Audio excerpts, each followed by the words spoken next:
The reasons I was pushed to give this lecture is because lots of people email me all kinds of questions, and there are many men around the world whose wives are being told to go get a job and work while they're sitting at home. Muslim men. And they're saying you have to obey your husband. What kind of what religion is that? Allah Azza wa Jal made men responsible financially.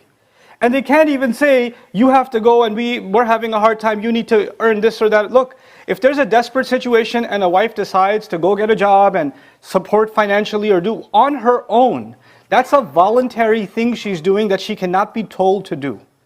And if she does that, if she does get a job, if she does have a business, if her father left behind some stores or some property in her name, and you're like, hey, can we get some of that too? Because I'm your family. No, that's her money.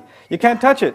Allah made this equation in which she has a financial advantage, meaning your money is basically hers, and her money is hers.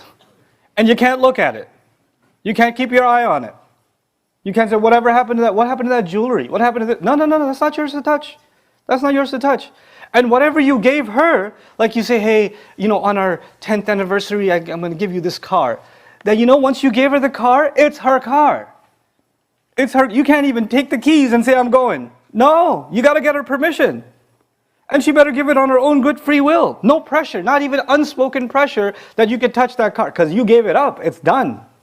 It's done. وَآتُوا النِّسَاءَ صَدُقَاتِهِنَّ نِحْلَةً. Give women their gifts happily and freely. Don't even think about them again. Don't even think about them again. So this financial sense that men are supposed to have is critical, and Allah mentions that as one of the first conditions of what makes a marriage work. What makes them men.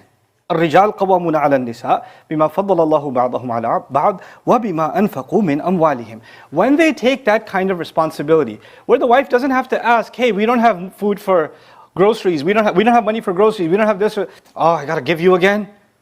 And for a lot of men, you know what they do? They feel that they owe financial responsibility or financial help to their brother, to their sister, to their mother and their father, who may be financially already taken care of, but you still want to give them, but you're not giving financial needs to your wife and your children. That's not being a man. That's not being a man. And some people are in financial abuse situations where I've even seen cases where the bank account is a joint account between the husband, the man, and his mother. And the wife has no access to the account. What Islam did you learn? Where did you get this from? And the wife is being constantly told, by the way, that's our son. It's like, that's our property, you're just renting it. This is what the wife is being told. If you wanted to act that way, then you had no business getting married. If you wanted to financially treat the spouse this way, then you have no business being in the institution of marriage. This is the first and foremost principle. There are people who give mahar, they give marriage gifts, or even at the wedding ceremony, they give lots of presents, and then a couple of days later, the guy's family says, hey, can we have those back? We need them for our daughter's wedding. Once you give it up, you've given it up. It's done with.